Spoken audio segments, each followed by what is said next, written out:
Bismillahirrahmanirrahim. Assalamualaikum warahmatullahi wabarakatuh.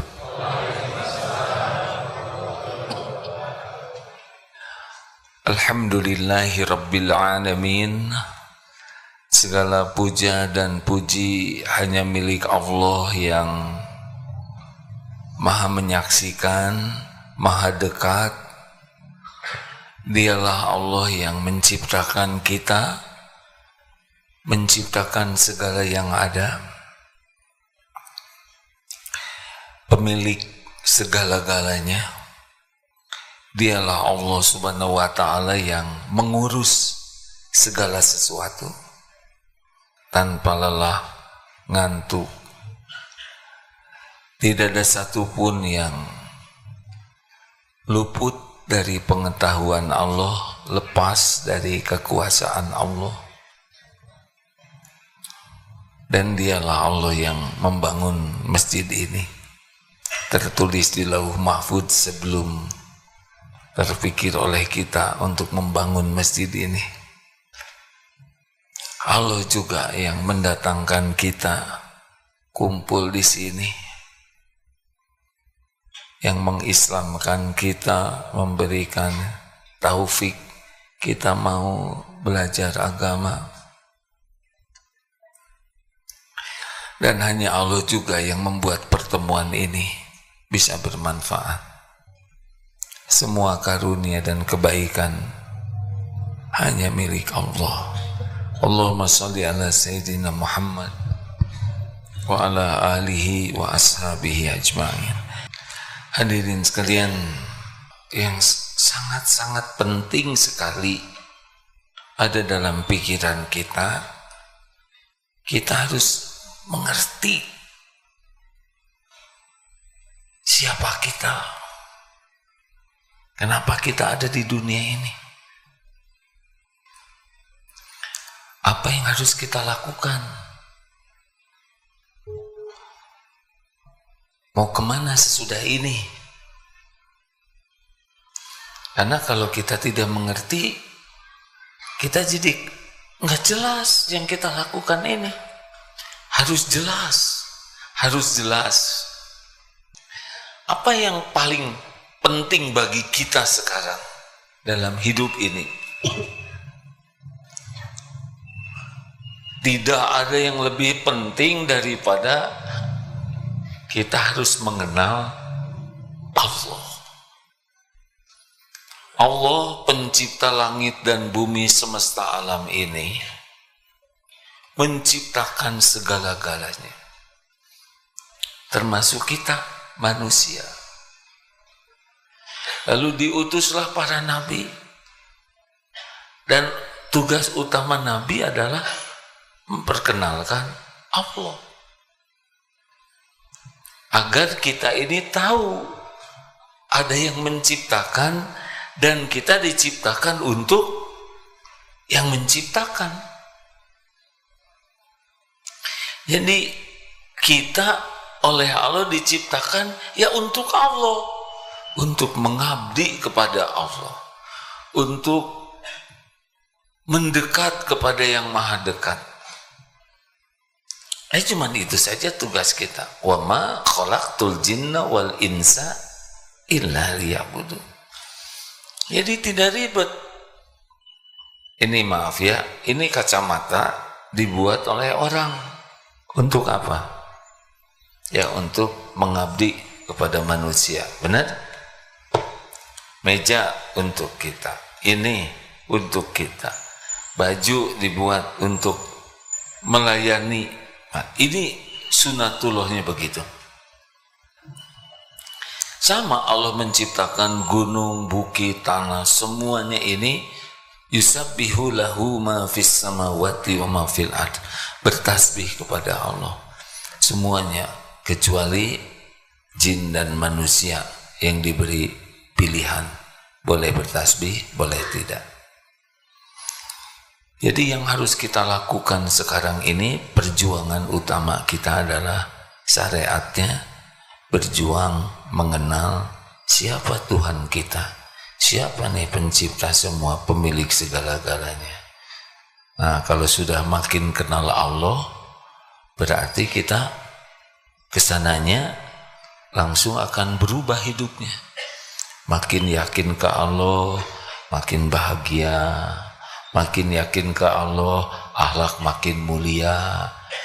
Adapun tetek bengek dunia yang bengek-bengek di tetek bengek dunia ini sepenuhnya milik Allah, dibagikan oleh Allah sesuka Allah. Jadi tenang.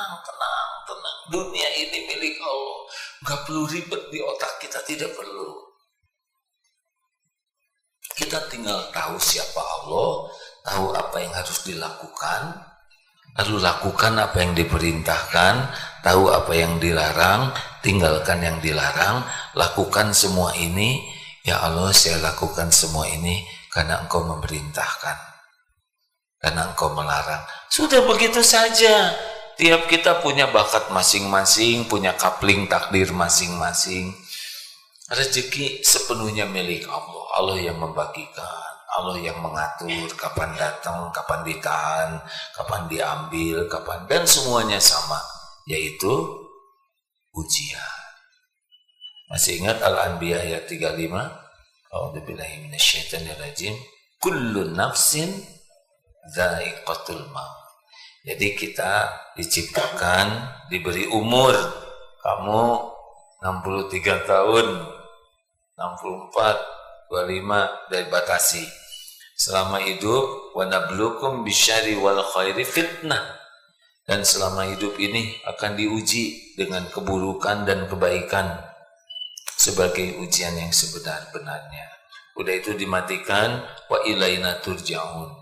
Dan nanti semuanya kembali ke Allah, dihisab, dihitung semuanya, tidak ada yang dirugikan. Faman ya'mal mithqala dzarratin khairan yarah wa may ya'mal mithqala dzarratin syarran yarah. Cuman itu aja. Sebegitu simpelnya hidup ini. Cuma Allah menciptakan pada diri kita ini nafsu yang selalu ammaratun bisu. Nafsu ini maunya kebalikan dari yang Allah suka. Ini ujiannya. Nafsu ini maunya melakukan yang memang Allah udah nyiptakan di sini, kecuali nafsu yang dirahmati, ya. Lalu ada juga Allah ciptakan setan. Setan itu makhluk Allah. Kerjanya cuma ngebisikin. Kendaraannya nafsu. Jadi menampakkan baik yang buruk, menampakkan indah yang jelek, menguntungkan yang merugikan. Gitulah. Ya gitu episode hidup ini. Cuma sebagian besar kita tidak kenal Allah, tidak kenal apa yang kita harus lakukan, sibuk saja memperturutkan nafsu. Gitu. Jadi gimana nih sekarang? Kalau udah jelas, maka yang paling penting harus kita lakukan dalam hidup ini adalah prioritas kita nambah yakin ke Allah. Karena semua amalan yang utama, ikhlas, syukur, sabar, tawakal, ridho, ini semua ini berbanding lurus dengan tingkat yakin. Makin yakin, datang tuh akhlak-akhlak yang baik tuh. Jadi kalau ada yang mengatakan kita ingin memiliki akhlak yang baik, akhlak yang mulia, dari mana? Dari yakin. Makin yakin, akhlak membaik dengan sendirinya. Ini Pak Gatot, kalau ingin santri Darut Tauhid ini akhlaknya baik, dari mana? Imannya harus kuat. Makin yakin ke Allah, jadi sendiri itu. Karena kalau orang sudah yakin Allah Maha melihat, menyaksikan, dia susah maksiat. Tidak ada tempat untuk maksiat. Kalau sudah yakin Allah mendengarkan setiap ucapannya, maka dia sulit sembarangan bicara. Kalau sudah yakin setiap perbuatan pasti ada balasannya, dia tahu ini. Seperti sekarang perkataan ini selain didengar oleh Allah, dicatat oleh malaikat, bekal balik ini kepada yang bicaranya. Kalau yakin semua nikmat ini milik Allah dan Allah sudah janji la in syakartum la azidannakum, sudah jelas. Ingin ditambah nikmat, syukur saja, nggak ada ribet-ribetnya. Nggak ada dalam pikiran susah-susah, enggak. Syukur. Bagaimana saya bisa syukur? Pasti ditambah. Jadi tidak ada cemas, rezeki yang belum ada, keinginan, enggak ribet. Syukur yang ada ditambah oleh Allah, jelas sekali. Nah, kalau yakin begitu, jadi udah nggak ada cemasnya tentang rezeki yang belum ada ini, nggak ada. Itu udah jelas. Allah sudah janji bakal ngasih lagi tambahan. Yang penting syukur atau tidak. Sekarang kita diuji. Kalau sudah yakin yang mengujinya itu Allah yang maha baik, ya apa yang mau dikomplain? Tinggal dijalanin saja ujian ini. Karena semua ujian itu udah pasti diukur, diberikan oleh Allah yang maha baik, yang selama ini juga selalu berbuat baik ke kita. Terus jadi di mana kita bakal mengeluh? Halo? Gak ada komplain-komplain, mangga ya Allah, diri ini milikmu, tubuh ini milikmu, engkau pemilik yang maha baik, apapun yang engkau lakukan pasti baik. Udah tidak ada lagi kecewa, mau diapakan saja terima, udah pasti baik. Ridho, apapun yang Allah perbuat, apa hak kita komplain? Sedangkan diri ini milik Allah, semua yang ada milik Allah, diberi, ditahan, diambil, ada yang muji, ada yang nyaci, sama-sama ujian, sama-sama mendengung. Kalau kita yakin semuanya milik Allah, terus kenapa kita jadi dengki sama yang lain? Yang lain juga Allah yang ngasih. Apa urusan kita jadi jengkel? Benar? Dikasih, ya syukur, ditahan, ya sabar, diambil, ridho. Tidak mungkin kita nyebut musibah. Tukang parkir, musibahnya bertubi-tubi dong. Banyak ada yang ngambil mobilnya, ya. Tapi dia nggak ngaku musibah. Ada yang ngambil, yang punyanya. Jadi aslinya musibah bagi kita tuh ke Allahnya ragu. Makanya derajat tertinggi itu adalah muhsinin. Anta'budallah ka'annaka tarahu wa illam takun tarahu wa innahu yarahu. Jadi orang yang paling tinggi itu adalah orang yang setiap saat merasa ditatap oleh Allah. Zikir tertinggi itu adalah senantiasa merasa ditatap Allah dimanapun, kapanpun. Tidak ada yang merasa lepas. Ini akan membuat akhlak sangat terjaga. Dalam keramaian, dalam kesendirian, ada orang, tidak ada orang, sama. Orang tahu, orang tidak tahu, sama saja. Allah pasti tahu. Orang berterima kasih, orang tidak berterima kasih, tidak ada masalah. Orang memuji, orang mencaci, orang ngedeketin, orang ngejauhin, sama. Karena tahu orang itu juga yang menggerakkannya adalah Allah. Jadi sudah tidak ribet lagi dengan hiruk pikuk kejadian. Karena tahu setiap kejadian terjadi dengan izin Allah. Baik nikmat maupun musibah. Ini yang harus kita kejar, hadirin. Kalau makin yakin, makin tenang. Makin mengerti, menyikapi hidup. makin bahagia, makin berbuah akhlak langsung makin mulia. Nah, Rasulullah SAW dari 23 tahun dakwah, 13 tahun pertama fokusnya adalah keyakinan. Baru sesudah itu banyak perintah-perintah Allah lainnya. Perintah sholat 5 waktu kan turunnya 18 bulan sebelum hijrah. Jadi sholat asar itu sebetulnya sudah dekat-dekat hijrah, Isra Mi'raj itu. Dan banyak perintah-perintah lainnya. Jadi memang Rasulullah memberi contoh didik ketauhidan, keyakinan ke Allah. Sampai nanti cirinya 3.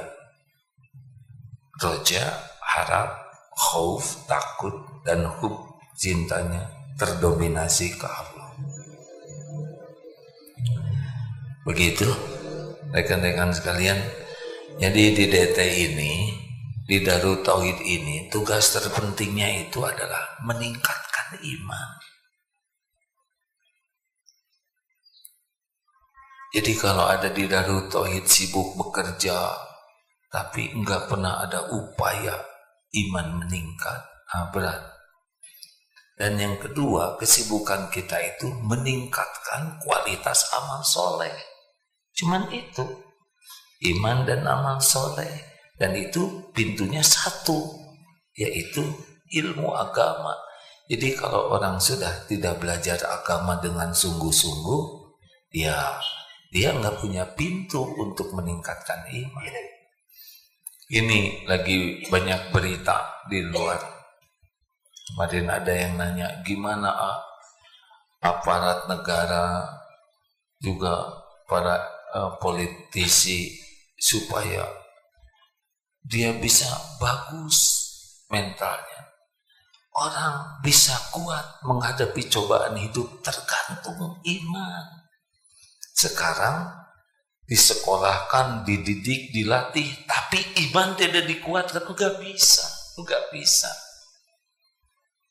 Halo, jangankan aparat di pesantren saja, jangankan aparat di pesantren nih belajar agama tapi tidak ada riadoh menguatkan iman, sama. Mau ngaji juga belum tentu berakhlak baik, mau hafal Quran juga.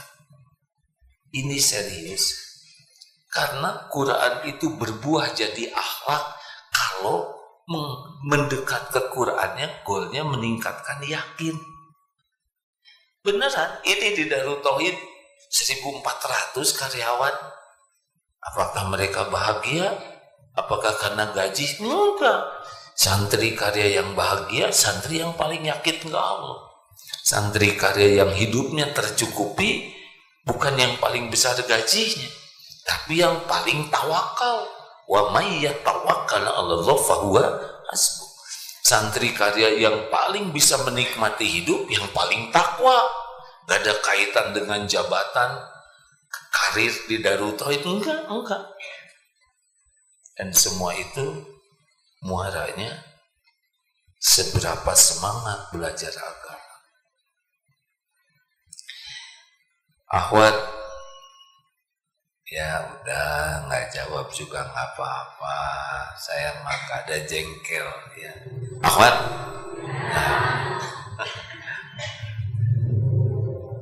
cari suami, cari yang akhlaknya paling baik. Dari mana?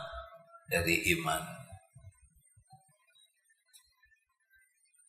Tapi ya itu dia, yang kuat iman belum tentu mau sama akhwat. Jadi gimana? Apa pintunya? Pintunya adalah man yuridillahu bihi khairon yufaqihu fiddin. Itu pintunya.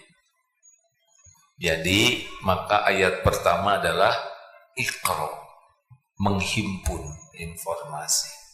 Jadi kalau ingin lihat siapa nih yang bekal akhlaknya baik, Yang serius menguatkan iman. Siapa yang imannya paling baik, yang bekal baik, yang paling serius memahami agama. Jadi kalau tidak ada program belajar agama, lalu dia tidak kenal Allah. Dia tidak kenal Al-Quran, akhlak yang baik dan buruk.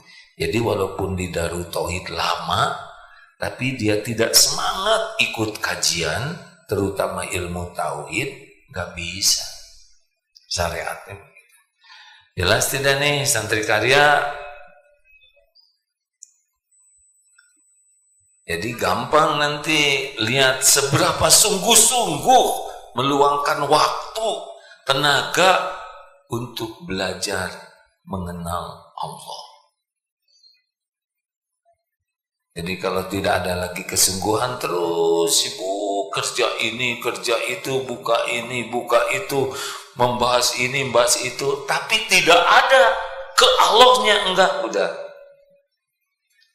enggak bisa. Karena dalam Al-Ankabut 69, walladzina jahadu fina lanahdiyannahum subulana. Jadi belajar agama Islam itu luas. Tapi yang paling pertama dan utama belajar mengenal Allah. Nah, Allah melihat ya.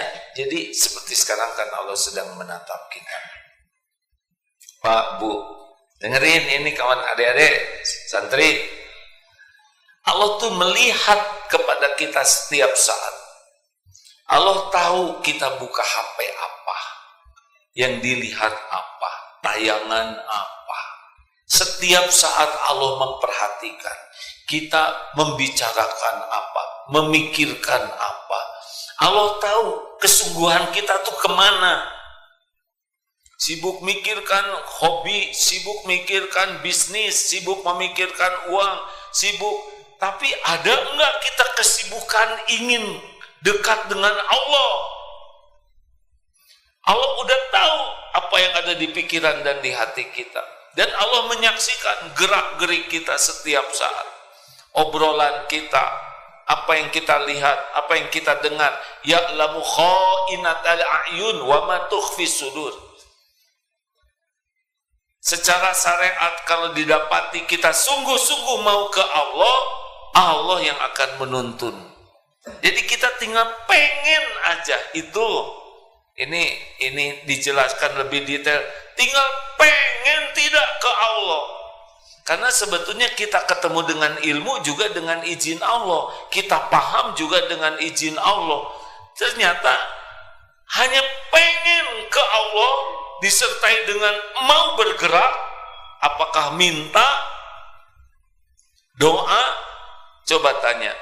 Pernah seberapa menghibah ingin minta yakin ke Allah?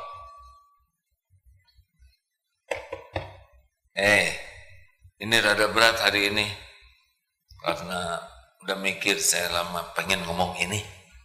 Ini mah hari ini curhat aja. Seberapa merintih, seberapa menghibah ingin jadi orang yang kuat iman. Seperti minta lunas utang enggak? Ya Allah, nyatuh tempo. Atau siapa yang minta jodoh? Jodoh ya Rob, jodoh. Kenapa minta dunia sebegitu menghibahnya? Seperti ini tidak? Ada seorang ulama yang bercerita tentang ibu yang anaknya merengek. Anak ini rewel, nangis terus, bikin kesalahan. Oleh ibunya dikeluarkan dari rumah. Dah, kamu di luar, ibu kunci, tutup pintunya, kunci. Lalu anak ini, ibu maafkan, saya tidak mau nakal lagi, tolong buka. Ibu sampai nangis, memelas, menghibah di pintu, ngetuk-ngetuk agar dibuka, sampai ketiduran. Saking memohonnya. Kata ulama ini, jikalau seorang hamba kepada Allah memelas, menghibah seperti yang dilakukan anak ini ke ibunya, diijabah. Seberapa memelas kita ke Allah? Kita kan enggak. Rabbana atina fid dunya, amin, amin, amin. Amin ya Allah, ya Rabbah. Amin, amin. Pakai ahan. Bahkan kita ada orang ngobrol bahasa Arab juga, amin, amin. Imam ngobrol dengan temannya, amin, saking gak ngartinya. Ini serius hadirin. Jadi tinggal pengen tidak hati ini ke Allah. Ada tidak permohonan menghibah ke Allah supaya bisa kenal Allah, bisa yakin ke Allah. Waduh, kalau itu jadi prioritas utama dalam hidup kita, Allah udah tahu. Nanti ikut kemana-mana. Semua ilmu milik Allah, semua pertemuan Allah yang mengatur.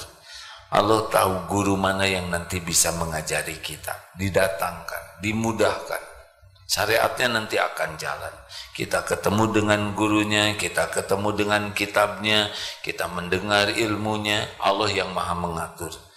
Setiap kali kita berusaha ke Allah, meminta, menghibah, dan betul-betul ingin di hati kepada Allah, Allah tahu, Allah yang mengatur nanti. Syariatnya akan jalan. Sebetulnya mudah bagi Allah, tinggal tanamkan iman dan sebagainya, karena semuanya mudah bagi Allah. Tapi syariatnya Nabi Muhammad juga 40 tahun dulu tuh sudah begitu hanuts di Gua Hiro, didatangkan malaikat Jibril, berarti tinggal tring, sempurna, bisa bagi Allah, nggak ada yang susah, ya kan? Nah, kita akan jalanin itu.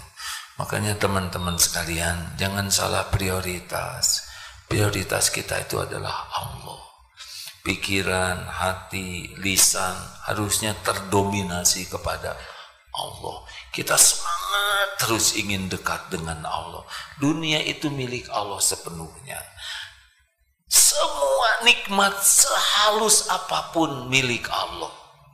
Dikuasai Allah. Dan baru bisa ketemu dengan kita juga dengan izin Allah. Mau jungkir balik, menghibah, memelas ke siapapun, pergi ke penjuru bumi manapun, kalau Allah tidak ngasih, ya tidak. Jadi bukan prioritas kita babak belur dengan duniawi ini. Prioritas kita menggunakan dunia ini mentakarub kepada Allah. Jelas? Halo? Kayak rapat-rapat kita ya. Naon rapat ya kan? Dari dulu juga sering rapat kita. Hasilnya beda ya kan? Lebih bagus dari yang kita pikirkan. Mana kita pernah mikirkan bangun Darut Tauhid seperti ini ya? Enggak lah.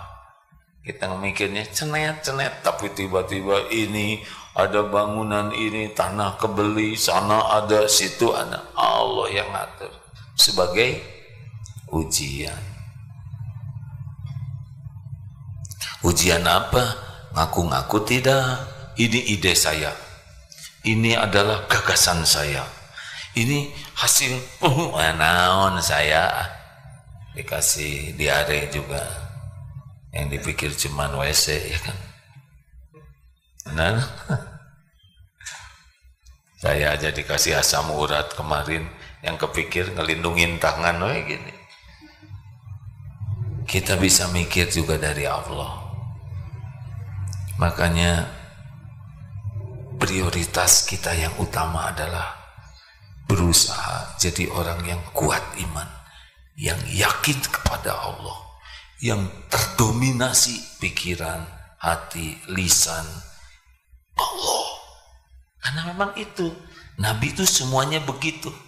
Makanya lihat dunia ini biasa aja. Kalau orang sudah terdominasi hatinya, pikirannya kepada Allah, lihat dunia ini gak ada apa-apanya. Walaupun punya, tapi semuanya milik Allah, benar? Punten ya, lihat presiden, menteri, jenderal, Mas Elon, siapa? Elon Musk, Alibaba, biasa hanya lihat makhluk ciptaan Allah, nggak ada kagum-kagumnya, beneran.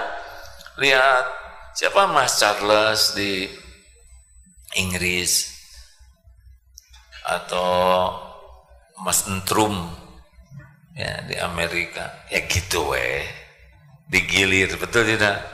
Ini sesuka Allah takdirkan, nanti juga lama-lama dah maut, giliran acting lagi, nggak akan ada kagum-kagumnya, nggak ada pengen, nggak ada, biasa itu kayak lihat karnaval TK, hanya bedanya taruah ini mah. Sama kan karnaval TK ada putri-putrian, pernah kan pakai? Nggak mungkin ya. Tommy waktu TK karnaval pakai apa? Hah? Seragam tentara? Sama. Ada yang insinyur, ada yang polisi, ada yang tentara, ada yang profesor, ya. Sama, dalam hidup juga sama Yang mulia cuman yang takwa. Jadi nanti kita udah nggak kagum lagi dengan kekayaan, istana, nggak ada kekaguman, karena tahu ini ngejungkal di akhirat hisabnya, benar? Kita suka kagum lihat orang punya mobil bagus dan pengen, nanti penglihatannya beda, jadi yang kelihatan timbangan hisab, boro-boro pengen tidak mobil empe Ferrari misalkan, pengen, buat diapain? Buat dijual lagi jadi masjid. Kalau ada yang ngasih, masuk sini jual. Kalau mau make mau apa ya, udah nggak ada perlunya, tapi jadi bekal akhirat mau. Jadi nanti tidak ada lagi kagum-kagum sama dunia, sama wah juara ini, biasa ya cuman ujian. Kita hormat, kalau nanti Pak Prabowo kesini lagi silaturahim, ya tentu kita hargai sebagai orang yang diberi amanah berat di dunia ini. Tapi tidak gimana, enggak, biasa. Halo? Ya, gitu. Rezeki bisa enggak ketukar, yang mau ke saya jadi ke Ustadz? Ya, lo mau ngasih ke saya, tiba-tiba Ustadz lewat, kena kepala Ustadz. Nggak mungkin. Apa yang untuk saya, untuk saya. Apa yang bukan untuk saya, nggak akan ketemu dengan saya. Enak. Masa Allah ketuker-tuker, ya nggak? Ini mau ngedoa di multazam, sana. Kenapa maneh? Ya bisa jodoh orang pindah ke maneh, kurang iman. Nggak mungkin pindah. Daun jatuh aja tertulis di Lauh Mahfudz, masa segede gini nggak ada tulisannya, ya kan? Jadi ini kalau boleh saya menganjurkan, effort kita itu Allah, pengen yakin ke Allah, sampai setiap waktu Tuhannya Allah yang mendominasi pikir. Kita hidup normal, tapi sudah tidak ada lagi ngarep apa-apa dari makhluk. Karena tahu makhluk itu, punten ya, tanpa bermaksud merendahkan, gak bisa apa-apa tanpa izin Allah. Udah selesai urusan kita berharap dari makhluk. Yang selama ini membuat hidup kita ribet kan berharap dari makhluk. Ingin diketahui, ingin dipuji, ingin diakui, ingin dihargai, ingin diperlakukan spesial, ingin dicintai.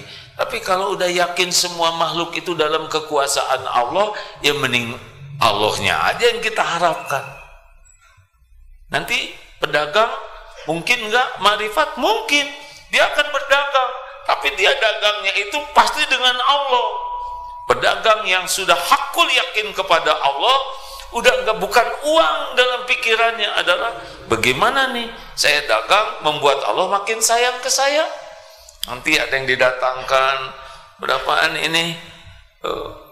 20.000, boleh enggak 5.000? Kenapa Bu 5.000? Saya juga sudah tahu ini harganya 20.000. Anak saya ingin, tapi uang saya cuma 5.000. Bu, ini bawa 2 kilo, bayar kabar. Kenapa bisa begitu? Karena yakin yang menggerakkan ibu ini datang adalah Allah sebagai ujian. Terima kasih ya Allah, Engkau datangkan ladang amal bagi saya. Dan mangganya juga milik Allah, betul. Dia yang dapat pahala, dia yang dapat nama. Kata orang, itu tukang dagang benih soleh, mangganya milik Allah. Yang ngedatangkannya juga Allah, karena dia yakin ini Allah yang memberikan. Nggak ada perlunya kita bohong-bohongan. Jujur aja, ini motor udah pernah tabrakan belum? Bukan hanya pernah, Pak, dia udah tabrakan, udah kebanjiran, ya, udah pernah hilang. Ini motor ini emang kuat nih. 3 kali nabrak benteng, catnya udah ganti, STNK-nya sebulan lagi habis, motor ban udah mulai gundul. Dek, kok ada cerita semua ini? Siapa yang mau beli? Pak, saya cerita ini bukan supaya dibeli Bapak. Saya cerita barang ini karena Allah nyuruh saya jujur. Perkara Bapak beli atau tidak yang menentukan itu Allah, Pak. Tapi saya harus jujur. Maaf ya, Dek, sesudah dengar cerita Adek ini, sejujurnya saya tidak tertarik kepada motor ini. Gak apa-apa, tapi saya tertarik kepada Adek. Adek sudah punya istri belum? Gimana?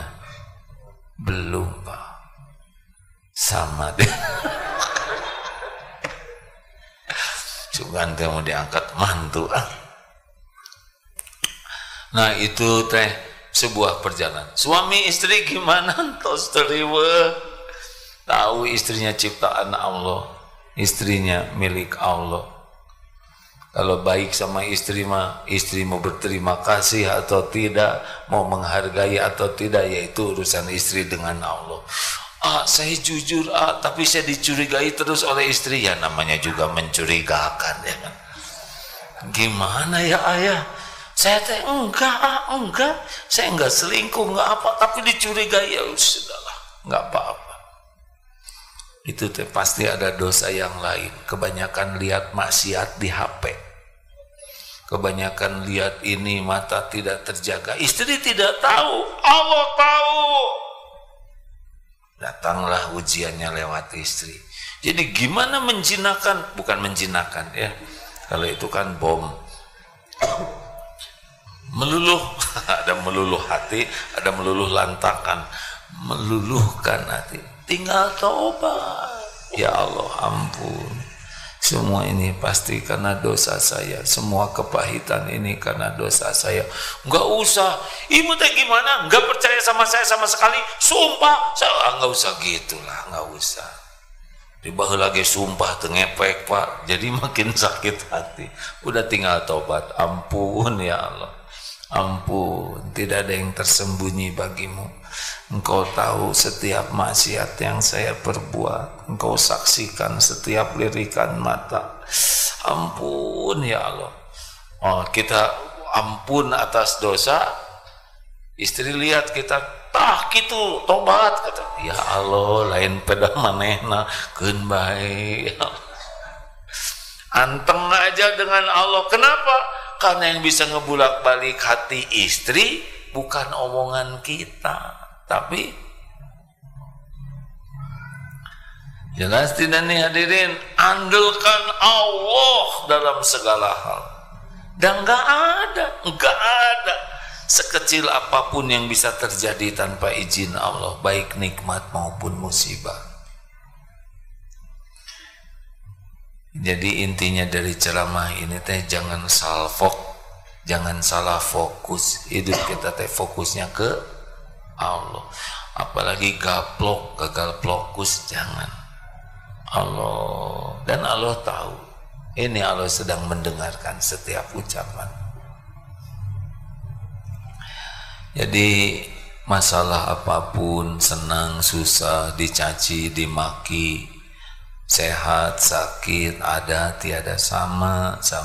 Semuanya itu sarana kita dekat dengan Allah. Ya,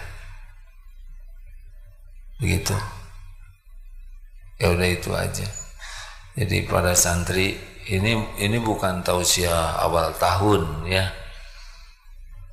tapi tausiah tanggal berapa? Tanggal 2. Jangan salah fokus di Darut Tauhid. Gak usah mikirin karir lah. Saya pengen gak usah. Pengen jadi orang yang disukai Allah udah cukup. Jadi jangan ambisius cari karir apa-apa di Darut Tauhid. Saya ingin jadi manajer ini, saya ingin jadi kepala sekolah, saya ingin jadi direktur ini. Udahlah, nggak usah. Ingin jadi orang yang disukai Allah tiap waktu, nanti ngalir kok. Kalau memang itu baik, aman, jadi. Kenapa pada pilkada kemarin tidak banyak calon kepala daerah yang datang ke sini? Karena dia tahu jarang didoain. Saya enggak ngedoain beberapa calon kepala daerah yang kesini kan. Duh punten ya Kang, saya enggak bisa ngedoain menang karena belum tentu baik. Dulu ada yang didoain menang, terus jadi, sekarang dibui. Jadi saya enggak tega. Mau enggak? Oh, jangan. Ya udah, semoga Allah takdirkan yang terbaik menurut Allah. Kalau baik buat dunia akhirat, mudah-mudahan sing jadi. Kalau enggak jadi baik, enggak usah, kalem aja lah. Itu dia. Sekarang juga santri jadi jarang diminta didoakan kalau pertandingan teh, karena pasti enggak didoain menang. Kenapa saya enggak ngedoain menang? Karena kalau ngedoain santri Darut Tauhid menang, berarti mendoakan santri dari pesantren lain kalah. Jadi didoakannya apa ya? Sing jadi amal soleh. Nah itu aja. Mau menang, mau nggak menang sama aja. Sekarang dia menang, dia tawadu, jadi amal soleh. Ada apa nih? Pasti kejadian izin Allah. Banyakan ngomong. Kalaupun kalah dia ridho, jadi amal soleh, sama aja sih. Tapi kan piala cuman plastik. Itu ada di situ piala sepak bola bekas ya. Beli. Tapi kan kami juara ngaji, ya nggak apa-apa lah, tinggal dibalikin aja. Mau ngapain juga sibuk dengan piala, bener? Bukan tidak boleh bertanding, sok aja. Tapi kalau hanya cari piagam cuma kertas. Kalau cari piala plastik, itu juga dari plastik bekas ya. Harusnya cari Allah. Begitu. Tahajud yang bagus, tahajudnya banyak amal rahasia ya. Banyak amal sembunyi-sembunyi. Itu salah satu latihannya. Allah seneng. Belajar, nggak usah ada yang tahu lah, cukup Allah yang tahu. Apalagi latihannya, nggak usah ngarap-ngarap dari makhluk, nggak usah, berhenti aja. Udah percuma ngarap-ngarap juga. Kalau Allah nggak ngegerakin, mah nggak kejadian. Benar? Jangan pengen dikasih apa-apa. Jangan acting supaya orang jadi gimana, jangan. Lempeng aja, lakukan yang terbaik. Allah lihat, udah cukup. Jangan menghibah sama makhluk. Minta dulu ke Allah. Kalau mau minta apa-apa sama manusia, minta dulu ke pemilik segala-galanya ya. Jelas nih. Jangan ngatur Allah, lakukan aja yang paling baik. Allah udah tahu kok apa yang terbaik bagi kita. Kalau nggak dikasih apa-apa, sama aja kok dikasih dengan nggak dikasih. Yang penting jadi dekat dengan Allah. Betul? Betul? Jangan ribet di sini, di Darut Tauhid ribet dengan jabatan. Malu-maluin. Nggak usah nanya gaji orang lain. Nggak akan dikasihin sama saudara ya. Nggak usah ribet. Gimana kalau teman saya dapat rezeki lebih? Allah yang ngasih, doakan supaya barokah. Nggak ada busuk hati. Oh, kami ke Darut Tauhid bareng, dia karirnya begitu, itu ujiannya lebih berat dari kita. Tapi gaji saya cuman segini, rezeki dari Allah, nggak tergantung gaji. Gaji itu cuman salah satu saja. Jangan mengunci karunia Allah dengan hitungan gaji. Tenang saja, tenang, syukuri, qanaah, minta kalau pengen, ya. Jangan ngebanding-banding dengan yang lain. Tiap orang punya kapling takdir masing-masing. Ya, sudah segitu aja. Ini hanya sekedar untuk meluruskan mau apa ada di sini. Mau Allah. Apa sih goal terpenting hidup ini? Goal terpenting dalam hidup ini bisa pulang kepada Allah. Bisa bertemu dengan Allah.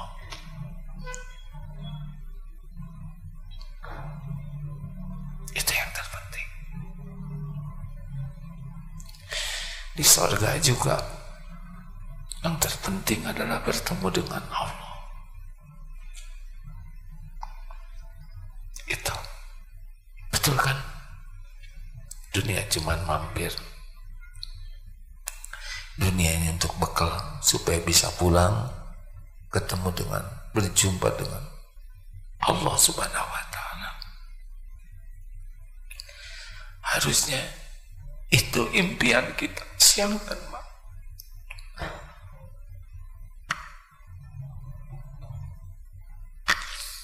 Harusnya itu impian kita siang dan malam.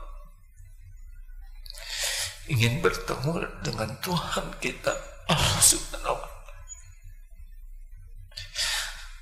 yang Maha Baik.